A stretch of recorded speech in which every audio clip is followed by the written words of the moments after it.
Good morning, everyone.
It'll just be a few moments before we get started.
It'll just be a few moments.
Okay.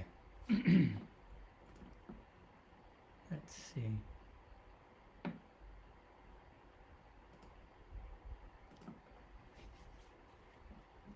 Let's go ahead and get started. Good morning.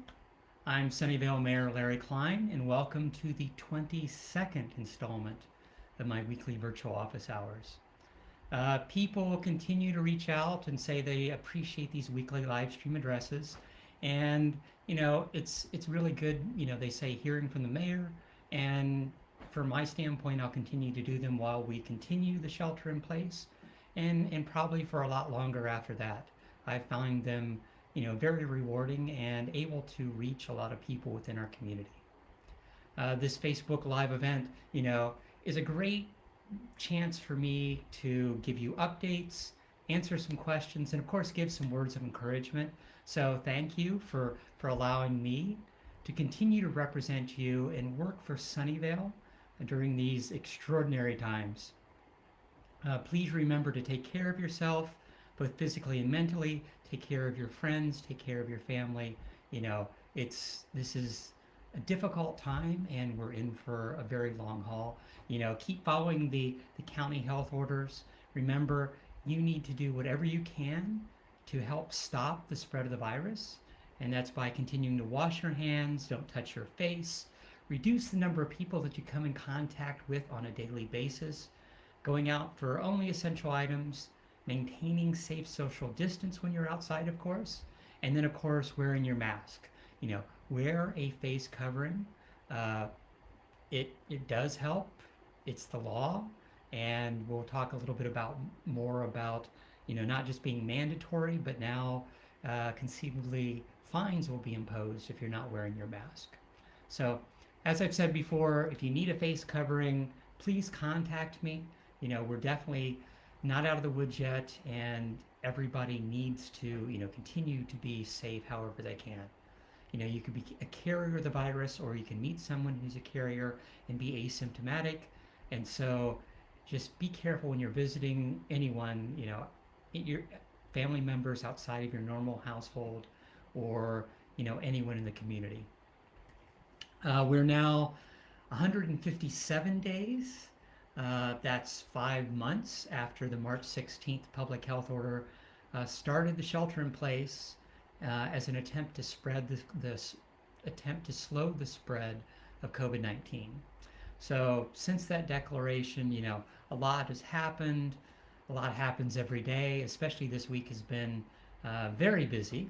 I have daily press conferences and seminars to watch. I have conference calls to confer and advocate on your behalf.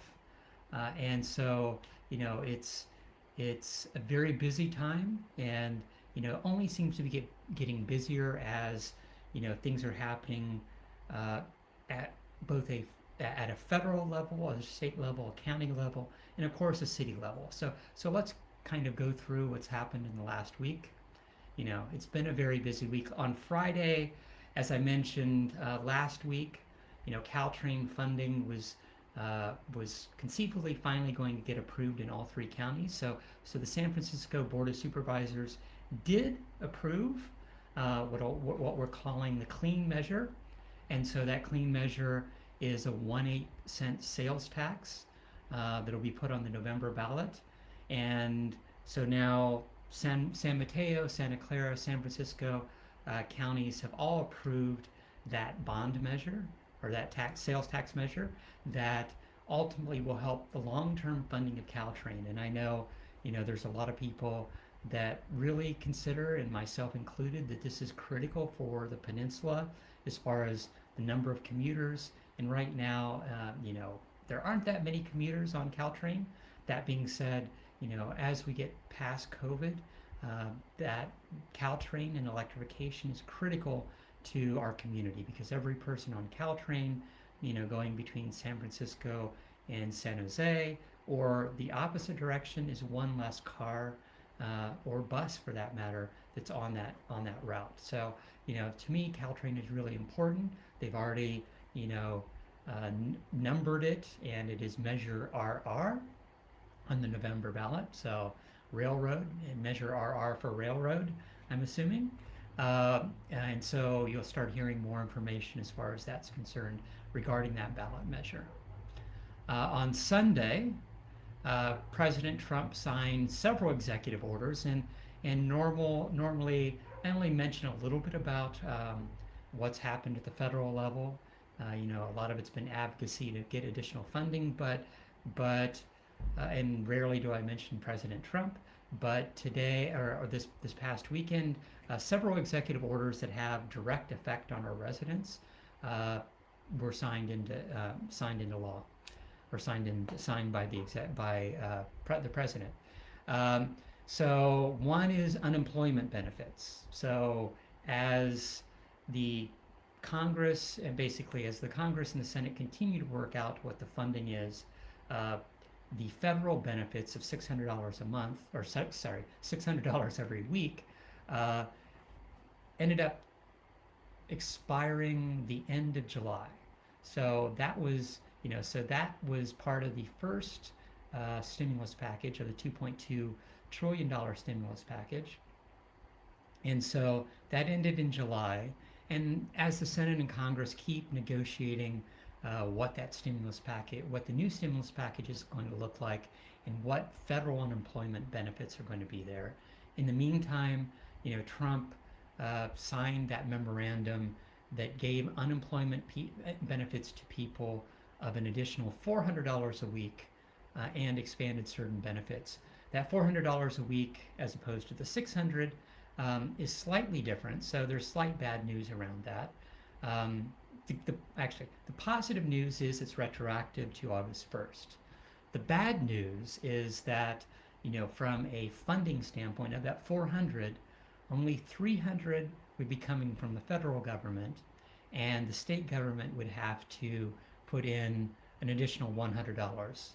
So, and that's up to if the state agrees to chip in that $100. And there's still questions around if the state doesn't agree to put in the money. And on Monday, during Newsom's press conference, he said that the state didn't have the funding to add an additional $100 of unemployment benefits for every resident that's getting funded from a federal standpoint. So that's one of the issues. California, New York, other states have already said we can't put that $100 in. So whether or not you would get 300 from the federal government, or whether or not you would get nothing because the state didn't match $100 to the 300 from the federal government, we're still not sure. And so we'll figure out, over the next few weeks, what that actually means. So that is, hopefully money that'll go to those most in need, and part of that is, how much money people make, and from an unemployment standpoint, how quickly that would be sent to people. And at this point, I'm guessing no time before September, just because there are things that need to be worked out. The other thing that the executive orders covered was payroll taxes. So this would basically put a delay on payroll taxes. So if you're making less than $104,000 a year, your federal tax withholding would be deferred for the remainder of 2020, which means you would receive money in your paycheck, additional money in the paycheck for the rest of the year. The bad news, of course, is this is a deferral, not a tax cut. So everyone that would get additional money for the rest of the year would then have to pay those taxes back next year, at least without additional interest. But it is, money that people that qualified for this program would actually have to pay back. Then another executive order covered student loans. And so the stimulus package passed earlier this year put a moratorium on having to pay student loans, but that was going to end on September 30th.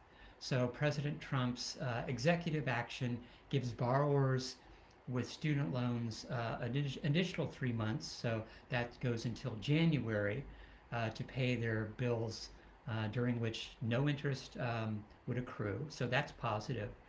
But this only applied to federal student loans, not private loans. So, conceivably, uh, if you have private loans, which I think the majority of students end up with private loans as opposed to federal loans, you would still start having to pay coming October 1st. So definitely, there are positives, there are negatives as far as these executive orders. And then the last executive order was about evictions, and we'll be talking more about evictions a little bit later. But the executive order directed HUD, the housing, the Department of Housing and Urban Development, HHS, and the CDC to consider whether any measures temporarily halting residential evictions on any tenants for failure to pay rent are reasonably necessary. So this language was pretty weak, as I read it, and it's really unsure how many people this would really affect. That being said, it does at least push those departments to actually look at, halting the evictions, but it's not really, it doesn't immediately halt the evictions. It just asks them, to look at additional protections on mortgages and mortgages protected by federal funds. So it's really uncertain. So that's pretty much the weakest of the four. But there was at least some change as far as that's concerned. And then on Monday, Governor Newsom held his first press conference in more than a week. And, a lot of this was, he was pretty silent because of, I'll say, the Cal Ready issues that were declared last week. And as a reminder, from a state standpoint, all the different, everybody's being tested by COVID around the state. So they're being tested. That information is being passed to a state agency and database called Cal Ready. And ultimately, there was multiple problems, and this was the case. There were multiple problems from a Cal Ready standpoint that not all the data for the last 2 or maybe 3 weeks had been properly listed, and so all this from a database standpoint was kind of a little bit of egg on Governor Newsom's face. And last Friday there was a press conference without Governor Newsom, that they're working on updating that database. They think they found some of the database licensing issues and some of the conversions of that data into the ultimate dashboard. On Sunday, the California Director of Public Health, Dr. Sonia Angel, resigned. And of course, that was less than a year after she had joined as far as that job. And she was the first Latina to hold that job. And during the press conference, Governor Newsom was repeatedly asked about that resignation. He repeatedly refused to discuss the specifics about Dr. Angel's resignation, but basically said, I'm the governor, the buck stops with me. And so, from that standpoint, he didn't even after multiple reporters pushed, didn't really talk about the specifics about, her resignation, but he was fairly tight-lipped about that. But he did speak about, the data issues at length. And so from a week ago, the state officials basically announced that there was a backlog of about 250 to 300,000 records in its database, covering basically 2 to 2.5 weeks. And the error caused an undercount in the state's daily new COVID-19 cases for at least 2 weeks. And at least the hospital counts and the death counts were apparently correct. So it was only on the testing, the COVID-19 testing. But that being said, the governor has kind of prided himself on data is the foundation of everything that we do. So kind of looking at, trends, and that's what we've been basing all of our opening up on. Trends weren't accurate for several weeks, and the 7-day, 14-day trends are what all of our counties are looking at when they're starting to look at opening up. So, the governor announced that, and one of the big things was of the positive cases of COVID-19, about 58% affected the Latino population. So there were, definitely some surprises, and we'll find out. We're kind of seeing the backlog of those numbers finally start to trickle through, and so we've seen, as we talk about, this week's case counts. From a county standpoint, you'll see that there's been somewhat of a jump from last week to this week.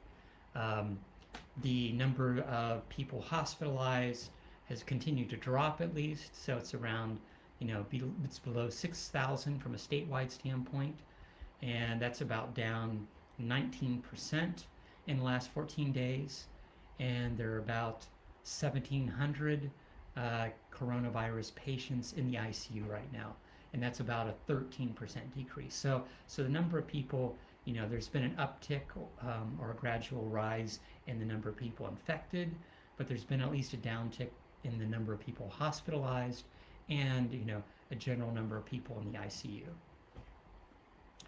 And then on Tuesday, the Santa Clara County Board of Supervisors met, and the board did several things. So the biggest thing that they did is they adopted an urgency ordinance. So in order to attempt to slow the spread of COVID-19 and help basically try to mitigate the impact in our community, they issued an urgency ordinance allowing citations against residents and businesses for violating the health code regulations, including not wearing a mask or not socially distancing. And the new ordinance went into effect immediately, and for months, the county and the cities have basically been on an honor system to enforce the rules, and we try to send the message that please follow those rules, be safe.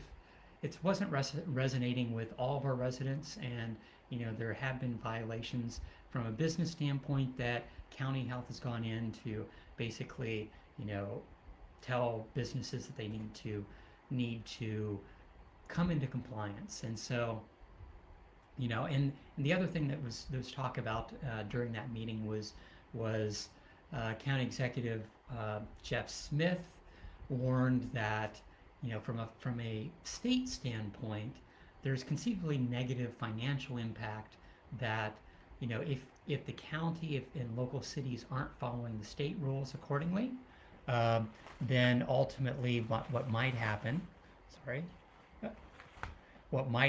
is that let's see here. Yep, my camera's having problems. 1 second. Okay. What might happen is the state might actually reduce some amount of funding. And so, several of the Bay Area counties, including San Mateo, Contra Costa counties, have already adopted, similar policies about, issuing fines on health order violations. But under this measure, violators could be fined, so residents could be fined $25 to $500, and businesses could be fined anywhere from $250 to $5,000. And the fine amount will be dependent upon the severity of the violation and the gravity of the public health risk exposed, and of course, if there are repeat offenses, definitely those numbers and those costs will go up.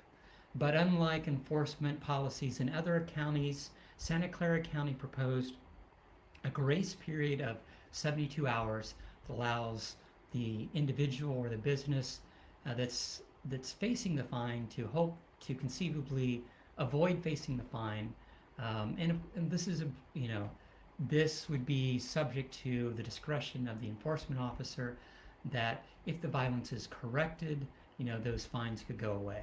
So, you know, it's a little more flexible, and the grace period, is within the sole discretion of the enforcement officer, and they're not appealable. So if the enforcement officer thinks that oh, shoot, come on camera, stop having problems. If the enforcement officer thinks that there's issues, let me fix this. And that the business is a repeat offender and hasn't been doing what they said that they need to do, then at that point, what they would do is, can you adjust that? It looks like your video ended. What? Still says it's live. Keep going.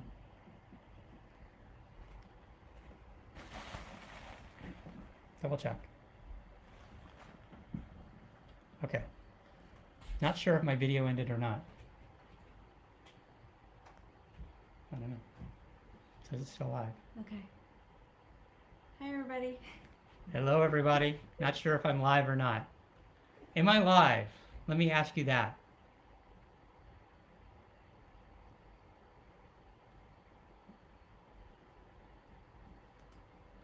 Let's stop for a moment and double check.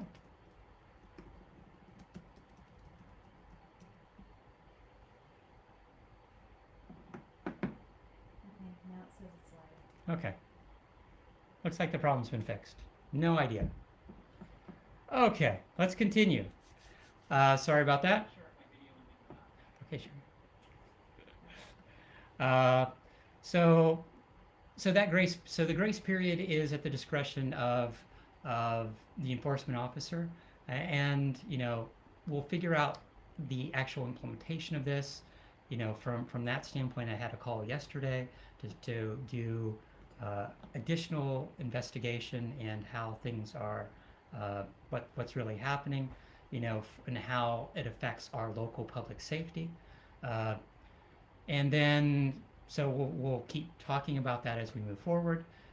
From the Board of Supervisors, they also extended the eviction moratorium through September 30th, giving tenants more time to pay back their their rent without fear of eviction. The state eviction moratorium is set to expire August 14th. And, housing advocates continue to call for extension. We'll see what happens at a state level.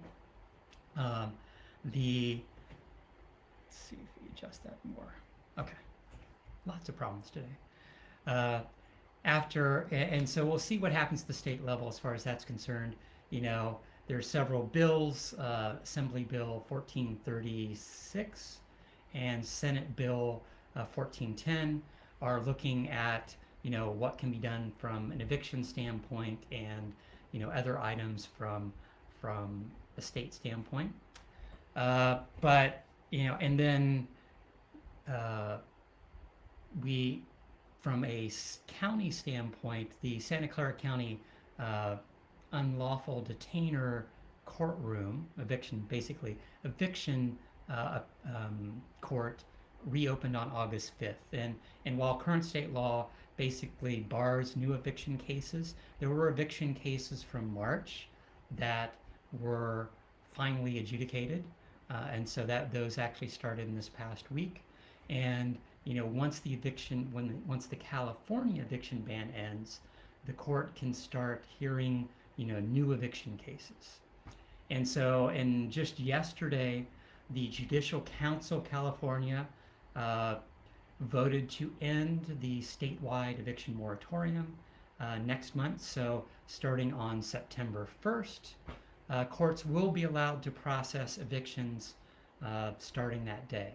So there's lots of questions about people who haven't paid their rent, and a lot of counties, our county included, have talked about and put into place eviction moratoriums to at least prevent that.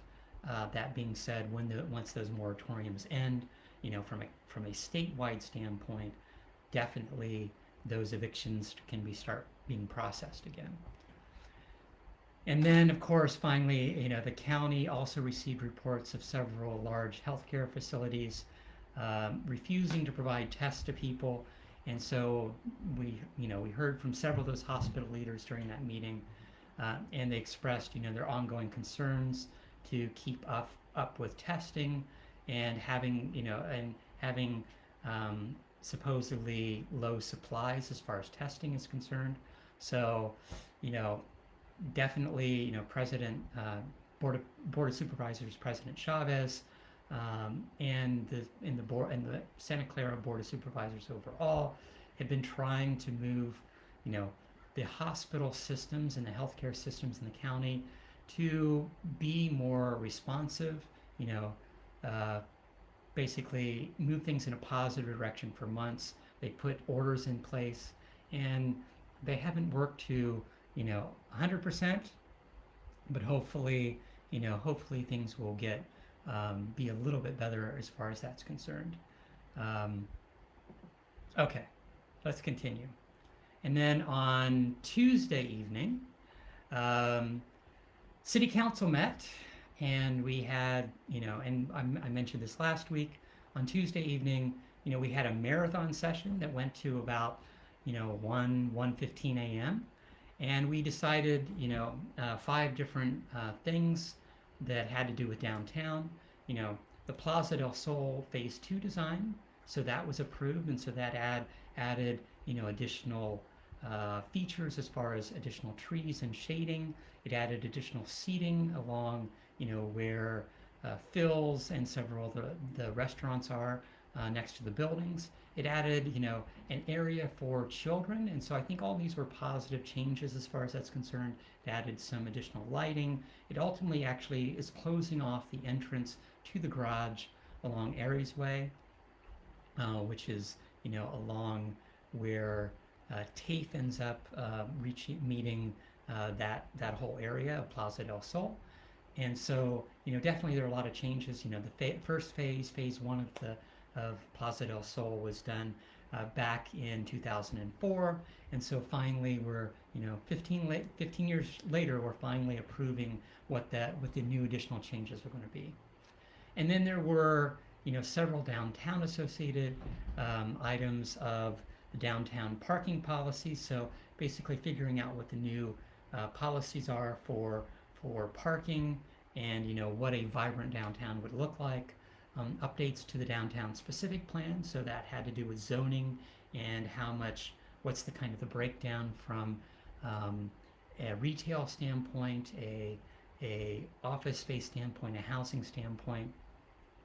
And then it kind of moved on to several specific designs. So it was development agreements, but part of the development agreements was a preliminary vision of what STC Ventures, and STC Ventures is basically the development kind of agreement between, and it's the group between Hunter Storm Properties, Cirrus Regis, and JP Morgan as far as funding that whole downtown.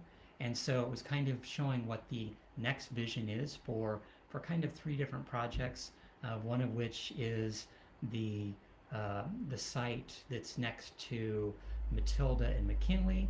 Another one is the Macy's site, and then of course it's the Macy's parking lot. And so each of those has either office space or office and housing, or housing with retail all along the bottom.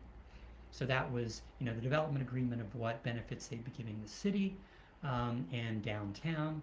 And there were, multiple things from, funding the ice rink for 3 years to, what the parks would look like, additional community benefits. So there were a lot of things as far as that agreement, the city being allowed to have events at Redwood Square. So there are a lot of, that negotiation that happened, and I commend, city staff and especially the city manager on what those final benefits ended up being.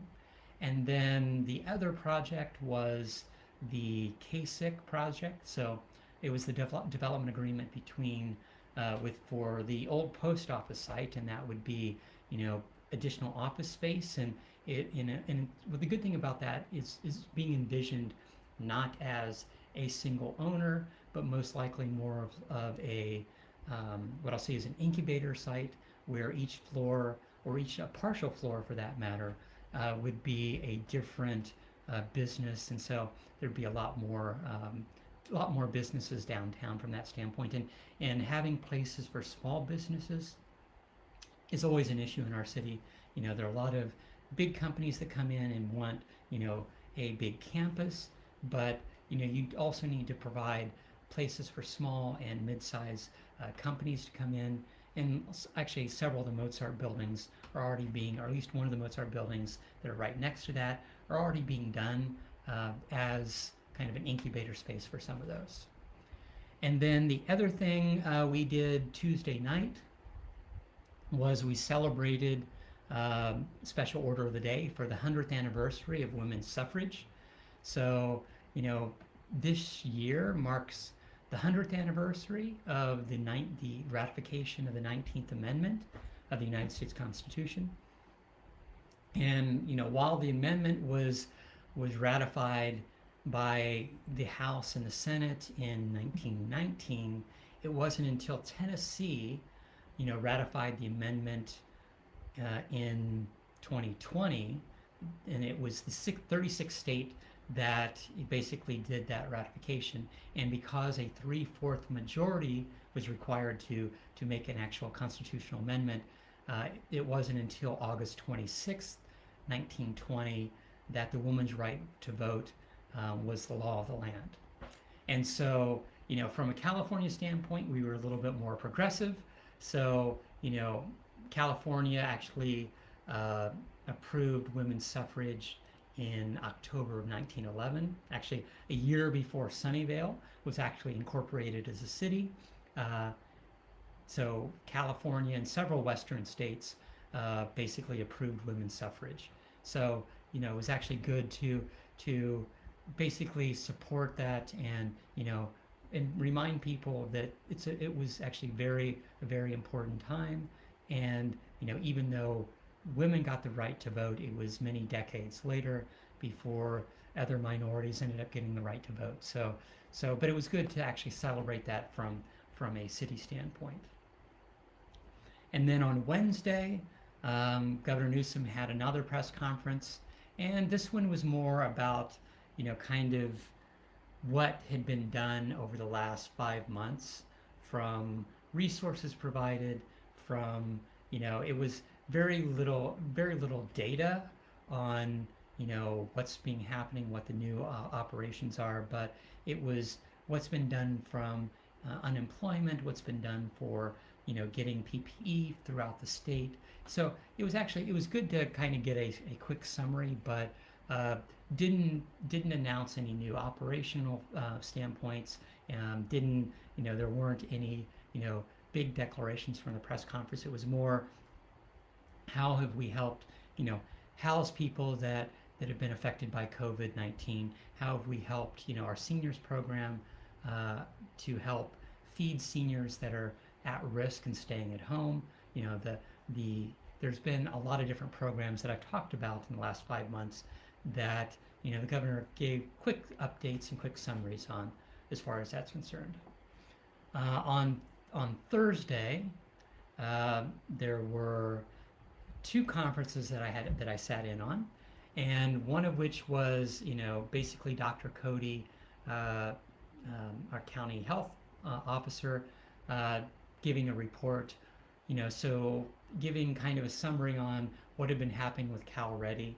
And the backlog of the data is mostly fixed. There still seem to be a few little dips in the data that don't seem to be completely accurate, but it's at least the trending shows that things look relatively stable, or conceivably even downtrending.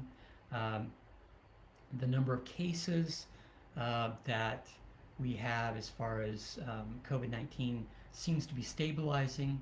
It's around 250 a day. That being said, that's a lot. But at least it's stabilizing at a certain point. Hospitalizations are steady.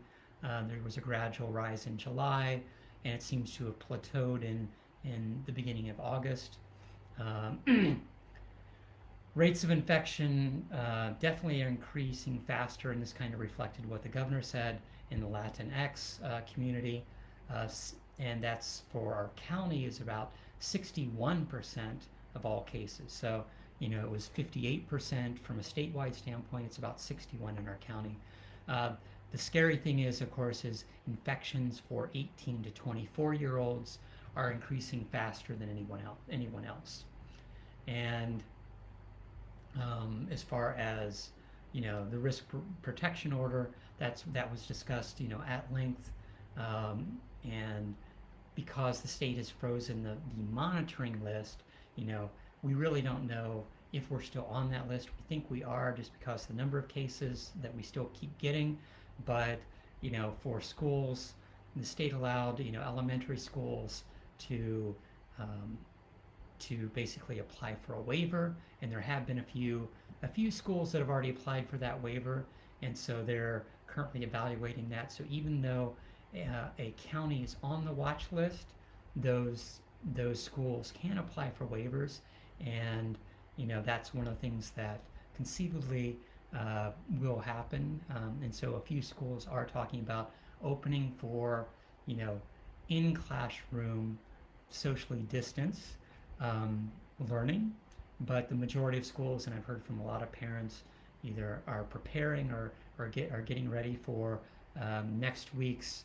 A lot of schools are opening for distance learning, and so right now that is the majority of the schools in the county are doing distance learning. And so from that standpoint, hopefully things will be safe. There's still some issues, and we'll talk a little bit about some of the questions I got. And then we talked at length on the implementation of the new fine for not wearing your mask, for not socially distancing. And that was with the city managers, the police and public safety chiefs for our county. And it was trying to be more stringent from a public health order standpoint. The vast majority of people are complying, but from that standpoint, it's trying to make sure that those people that aren't complying, how do we get them to comply? So we're still working on that. The county is designating enforcement officers to deal with how to deal with that enforcement. And there was a lot of discussion about what the different police departments are doing to basically efficiently give those sorts of tickets, and then how the hearing officer would take place. So it was an immediate sort of thing, as opposed to most county ordinances that are put in place, and some especially from a kind of a policing standpoint. Normally it takes the cities to actually do a duplicate ordinance to copy what the county's done. In this case, it applied to the whole county. So we're still working through the details from a city standpoint. We'll see where that goes, as far as how the hearings would be set up, how a lot of things it will be done with warnings, and so that's an important part of the process going forward. Let's see, we're running out of time, so let me move on to some announcements. So here's some upcoming announcements that I wanted to bring to people's attention so that they can add it to their calendars. Last week we announced, and at this meeting I announced, that the next community listening event is set for August 24th, and this one will be an LGBTQ plus dialogue, and it's a panel discussion. And we're hosting a series. We've talked about the series of listening events to better understand our community concerns. Our first general listening event was held back on June 25th, and a lot of these have been focused around equity and inclusion, systemic racism, police use of force. The second event was on July 22nd, and it was focused on hearing from youth on similar issues. And so our next one is on LGBTQ plus dialogue and panel discussion. So it's Monday, August 24th from 5:30 to 7:30 p.m. And this event is done in partnership with the Santa Clara County of LGBTQ Affairs, Silicon Valley Pride, and it is, August is Silicon Valley Pride Month, fabulous Sunnyvale, and of course the city of Sunnyvale. So if you want more information, definitely go to sunnyvale.ca.gov/unity, and you can find information on how to register for the event to actually be a speaker, and there will be multiple ways to actually just be, if you just want to watch what goes on, there's a YouTube channel and other ways to join that Zoom meeting. And then of course the active transportation plan approval will come to council on August 25th at 7 p.m. And so the ATP, the Active Transportation Plan, is kind of a 10-year vision for bicycle and pedestrian changes within the city. So this effort has been going on for about a year and a half, and there's been a lot of outreach. There were, walking El Camino. So I went on there were several walking events along El Camino to look at how El Camino could be changed. There were several biking events around the city to look at, what people feel safe with, what people would like to see more of. And so this is kind of the culmination of a lot of outreach and a lot of community impact or input, and trying to figure out what kind of impact we want to make biking safer, to make pedestrians feel safer within our community. So if you go to the city website and search for ATP, Active Transportation Plan, you can download the document, and it's a long document, but it's very detailed about what we want to change and how we want to make it safer, low income, low impact, and very safe sections within our city. So that's important. We're also taking input on the general plan and on several things. So there's a new online survey to talk about air quality, environmental justice, and noise conditions within Sunnyvale. So if you get a chance, go to our Open Sunnyvale survey system, and I'll post about this, later in the week. But we're basically looking at, updating to our air quality and noise sub-elements within the general plan, and we're also evaluating, the inclusion of environmental justice goals and policies throughout the general plan.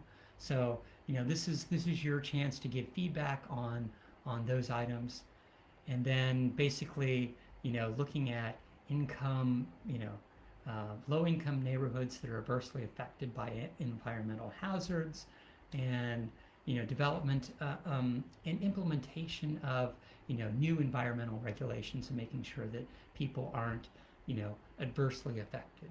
So the feedback and your updates, and there's a series of videos that go along with this.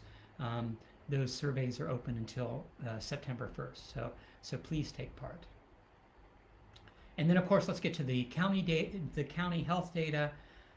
So we talked a little bit about that. There's still questions about when that data is completely finalized. It's been kind of backdated to the 25,000 to 250 to 300,000 backlog, and most of that backlog was processed last weekend. But the total number of confirmed cases in the county is now 13,340. That's up about 1,400 from last week, and so that was a big jump. But a lot of that is spread over several weeks. So from that standpoint, it's not as bad. From a death toll standpoint, we've had 208 deaths in the county.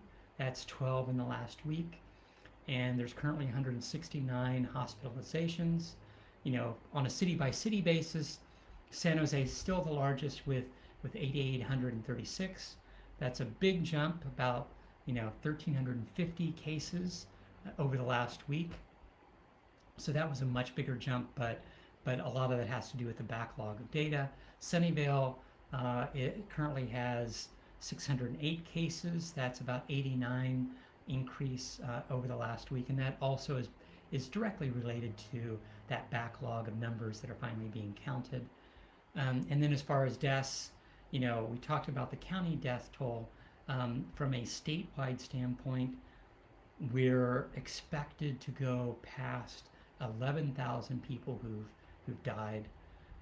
So yeah, it's to sometime today we'll pass 11,000 people who've died because of COVID-19. So please wear your mask. Continue to practice safe social distancing. And as for me, I continue to do a lot of advocating on your behalf at the county level. So the county, from a county standpoint, it paid off. The pop-up van came back to Sunnyvale, and in working with the county health department, the pop-up van will be moving around different cities on a weekly basis. So it'll be in Sunnyvale the second and fourth Monday of every month, at least going forward.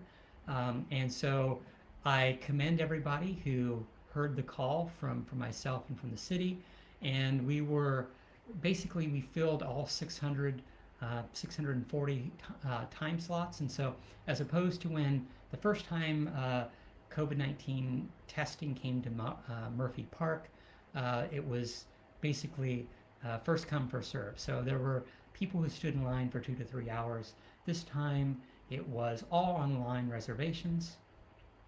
And there were a few people that showed up to see, and there were a few people that were able to join without reservations. But that being said, we filled up all of our applications or all of our reservations Sunday before the testing came to us on Monday, and we saw around 640 people and tested 640 people on Monday. So kudos to all of you. I appreciate that, and it shows what the interest is in our city and people that want to make sure that they aren't COVID positive, either they're frontline workers, the restaurant workers, or the residents who think that they might have been exposed. And then El Camino Hospital is also committed to targeting service workers sometime later in August, and this will mainly be for restaurant workers. So they're working through the business organizations, the Downtown Association, the Chamber of Commerce, to make sure that the restaurant workers can get tested if they need to. And then I've also had several calls about the negotiations that are happening with the latest stimulus bill, and had we've written letters to basically hope that we get additional funding in whatever the stimulus bill finally gets negotiated between the Senate and Congress, Senate and the House. So hopefully that'll go forward. And then let's talk about, answer some of your questions. And so I see a few questions, and I had a backlog of a few. First, what's happening with the old Macy's parking lot? So I mentioned this last week, but I wanted to bring it up again. They are working on the remediation for the old dry cleaners that used to be there. And so the dry cleaners and the dry cleaning chemicals basically made it through or leaked through some of the pipes over the years and contaminated that ground. And so City Line developers, STC Ventures, basically decided to upgrade that ongoing remediation equipment, in preparation for housing that will ultimately be built there. And so that area has now been fenced in, and trenches being dug to look at what kind of how do they basically remediate that, is putting a certain amount of water into the ground, sucking it back out, and then allowing it to evaporate. So there's a lot of filtering that goes on in all that. And so what those efforts are trying to make sure that that's actually doing a better job as far as the downtown is concerned, and preparing that site for future development. One of the questions that I touched on last week is what's happening with the Sunnyvale elections. So last Friday was the last day to turn in nomination papers, and so for the November election from a candidate standpoint. And so we finalized our election candidates. So currently 3 people are running for mayor, 3 people are running in District 2, which is at the downtown district. 2 people are running in District 4, which is the eastern district for the city. And then 3 people are running in the District 6, which is the northern part of Sunnyvale. And there will be a series of forums and endorsement interviews, and I'll start posting those, on my Facebook page. And then, what you can do, of course, is, try to be, get educated about the candidates as much as possible. As far as myself, my council or my Larry for Mayor website went live, and so you can go to larryformayor.com and sign up. And I thank you to all those people who've already signed up. And if you want to help out the campaign, there's lots of ways you can do that. Getting the word out is critical. It used to be knocking on doors. How many doors did you knock on was the critical thing as far as who's most likely going to win the election. That being said, under the world of COVID, and the new vision of what we're doing, people aren't going to be answering their doors. People, and even mailers only have so much value. There's people that immediately recycle anything that isn't a bill that they actually have to open or a personal letter. So that's, so how much mailers actually make a difference would be a question. So the best thing you can do is telling your friends and neighbors about, Sunnyvale Mayor Larry Klein and all the things I've been doing, for the last 2 years or for the last 4 years on council. If you go to larryformayor.com, you'll see more information there. You can sign up, you can take a yard sign, you can set up a Zoom meeting for your neighbors, and so that's normally like a 30-minute or an hour Zoom meeting where I come in and talk about my campaign, talk about what I've done for the city, and talk about what people would like to see or questions they have about the city, more on a one-on-one basis as opposed to this weekly address is actually useful because I get to give everyone an update and get a few questions live, but mainly focus on what the critical information that people need on a weekly basis. So setting up those Zoom meetings are good, or just forwarding my website, my Facebook page, my video to friends. That has a lot of value at the end of the day because it's during sheltering in place, the yard signs, the literature only has a certain amount of value. It's the word of mouth. It's people understanding who your leaders are in your community and what the difference they made through the hate crime in 2019, through COVID-19, through racial injustice, rallies and marches. It's important to have people understand that I care about this community, and from my standpoint, trying to do whatever I can to make sure that it's more successful. Okay, enough politicking for a minute. Let's talk about other questions I received.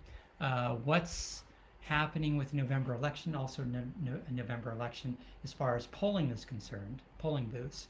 So, the governor issued an executive order about everyone getting a mail-in ballot. The county had already been focusing on that and already had been approving that. So we'd already had that. The bigger thing is what polling booths will look like, and there will be a certain number of polling booths throughout the county, but there'll also be drop-off locations. And so we had both of those in the last March election. So we had, several park buildings that were converted, just before COVID-19 to be drop-off centers. And because you can do same-day registration, same-day voting, that's an important part of this process is you do need to have those locations. You can't all go to the county registrar down in San Jose. So we will be having those in our community. Those locations haven't been finalized yet. And then you also have lots of drop-off locations, at the library, at City Hall, at the rec center, where you'll be able to drop off your ballots safely the month before the election and making sure that they're counted correctly. Other questions, education. What's the level of accessibility to hotspots or computers so that students can access the internet uh, what is our level of readiness as far as families in Sunnyvale, and how can we make sure children are online learning along with their peers. So, this is a critical issue right now as schools start to open up, and I've touched base with the superintendents for the Sunnyvale School District, for Fremont Union, for several of the school districts. They are at least well prepared as far as giving out Chromebooks, giving out Wi-Fi hotspots to those children in need. And so they seem to be, at least prepared from that standpoint. That being said, we're looking at, restarting the digital divide program that we started last year. There's some issues about how that program is kicked off in the first 2 hours of training. And then I've also been working with several school districts on conceivably a recycled laptop program. So, right now we seem to be fine. Definitely, Google stepped up and gave $100,000 earlier this year to help fund that exact thing. So I'm very happy from that standpoint that at least some of the schools that needed additional assistance got it. And then, our Sunnyvale Library has actually also started a program to loan out laptops, Chromebooks, and hotspots to families in need. So even the library, you can start doing that. So that's also there for additional assistance. Let's see.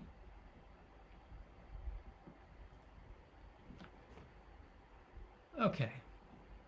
And then as far as advice regarding concerns about the United States Post Office mailing and conceivably funding issues, definitely, call your state senator, call your congressman. It's important, from that standpoint. And,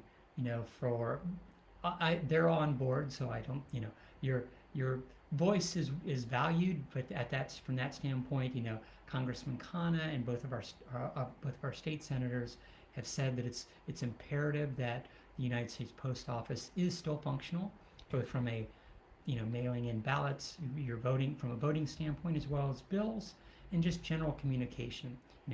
The concept of mail delivery is critical to the operation of what our state, what our country is known for so many years.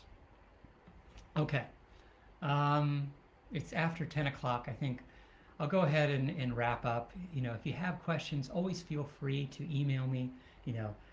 So at council@larryklein.com, larry@larryklein.com, whatever you want. I'm always available. Put your comments, put your questions into any of these posts, and I'll be happy to bring them up, answer them immediately if I have the answer. Go back and figure out what the answer is if I have to follow up with staff or the county or whatever that's concerned. So it's time. Let's go ahead and wrap up. Thanks for joining me again this week. As always, I continue to be proud of Sunnyvale's response to the pandemic. I know it's difficult, but this has become the new normal. Please help your neighbors. Make and share masks. Mow your neighbor's lawn. Bake. Share your baked goods. Share your seedlings. Write positive chalk messages on your sidewalk. Continue to build a community and help others, especially during these difficult times. I'm proud to see Sunnyvale's response. Residents pulling together to help their neighbors, to help strangers. If you're out on a walk, wave, say hello from a safe social distance, of course.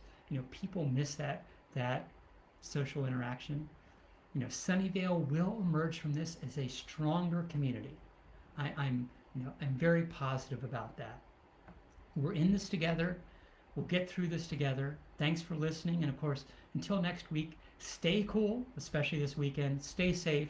And of course, continue to wear your face mask. Thank you very much. Have a great day. Have a great weekend. Take care. Bye.